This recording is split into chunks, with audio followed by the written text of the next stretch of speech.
The wedding was supposed to be perfect. The air was cool and crisp, the sun setting over the golden fields of rural Montana, casting a soft, warm glow over the small chapel. The guests, dressed in their Sunday best, were seated on wooden benches outside, their murmured conversations blending with the faint hum of distant crickets. Inside, Amelia Thompson stood in front of a full-length mirror, her white gown draping effortlessly over her slender frame. The intricate lace details on her sleeves caught the light, shimmering like frost in the early morning sun, but her hands trembled as she adjusted her veil. The picture-perfect bride, poised and calm, was nowhere to be found. Instead, Amelia's chest heaved with shallow breaths as a dull ache spread through her stomach. It wasn't the kind of nervousness everyone talked about before their wedding day. It wasn't butterflies. It was something heavier. Something unfinished. She glanced over her shoulder, catching her reflection's wide blue eyes staring back. The bridesmaid behind her, Sarah, a childhood friend with a steadying presence, noticed her hesitation. "Amelia?" Sarah asked softly, setting down her bouquet and stepping closer. "Are you all right?" Amelia nodded quickly, too quickly. "Yeah, just nerves." Sarah tilted her head, unconvinced, but decided not to press. Instead, she helped adjust Amelia's veil, smiling at her through the mirror. "You look beautiful. Carter's going to lose it when he sees you." Carter. The name echoed in Amelia's mind like a distant bell. Carter wasn't the problem. Carter was wonderful, kind, dependable, someone she could build a safe and stable life with. He adored her, and she knew she should feel the same. But the weight in her chest reminded her of the one name she couldn't say aloud. The one name she thought she had buried long ago. James. They had met in high school, of course. Amelia had been 17, a quiet girl who kept to herself, blending into the background of their small-town Midwest high school. She had always felt too ordinary, straight brown hair, a modest wardrobe of hand-me-downs, and a talent for disappearing into the edges of a room. James, on the other hand, was the boy everyone noticed. He wasn't the stereotypical golden boy quarterback, but rather the enigmatic troublemaker with a mischievous grin and a mop of unruly blonde hair. He carried himself with a reckless energy that drew people in, even as it made teachers and parents wary. They became friends in the most mundane way, an assignment in sophomore English class.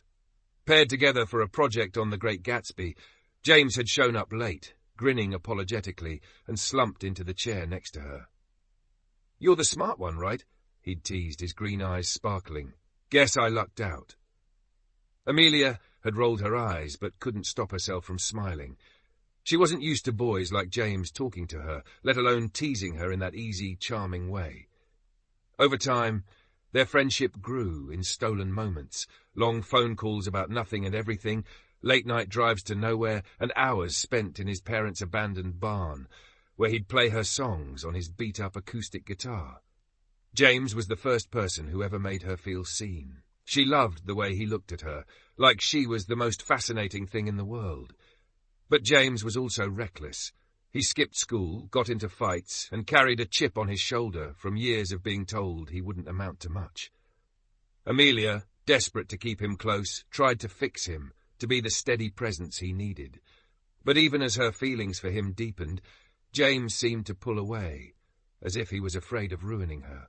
Their first and only kiss had happened on the night of their high school graduation. It was a rare, quiet moment between them, sitting on the hood of his rusted-out pickup truck, parked on a hill overlooking the town.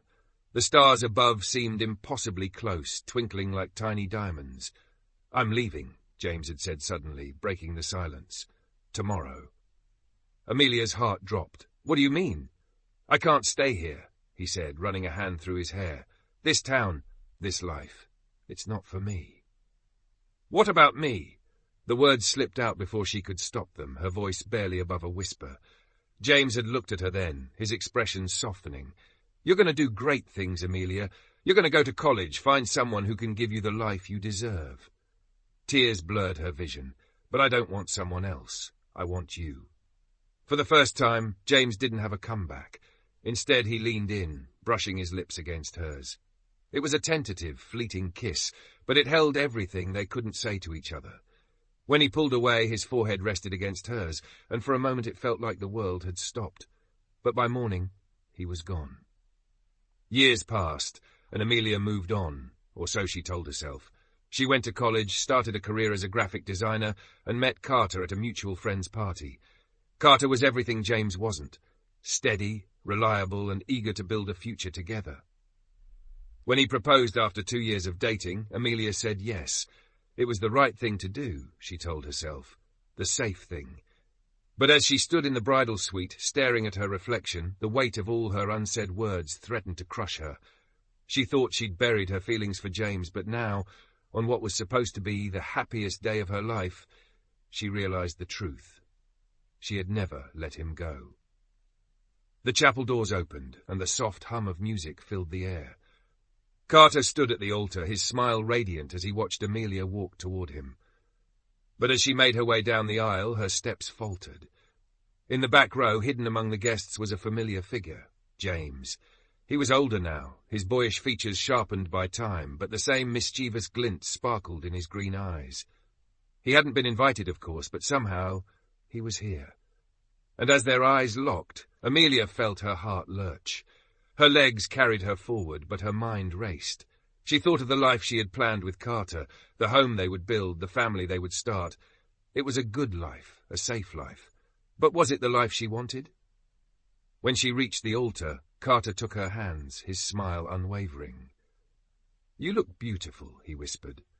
Amelia opened her mouth to respond, but no words came. Her gaze flicked to the back of the chapel, where James still stood, his expression unreadable. And in that moment, she knew she had to make a choice. It wasn't an easy decision. There were tears, heartbreak, and sleepless nights. But in the end, Amelia realized that she couldn't live a life of what-ifs. She sought out James, and for the first time in years, they talked, really talked. He told her about the years he'd spent wandering, trying to figure out who he was. She told him about the years she'd spent pretending she didn't miss him. It wasn't a fairy tale reunion. They had to work through years of hurt and miscommunication. But slowly, they found their way back to each other, building something real, something worth fighting for. Years later, as Amelia and James sat together on the same hill where they'd shared their first kiss, their daughter playing in the grass nearby, Amelia realized she'd made the right choice. The life they had built wasn't perfect, but it was theirs. A messy, beautiful testament to the power of love, even when it's found the hard way.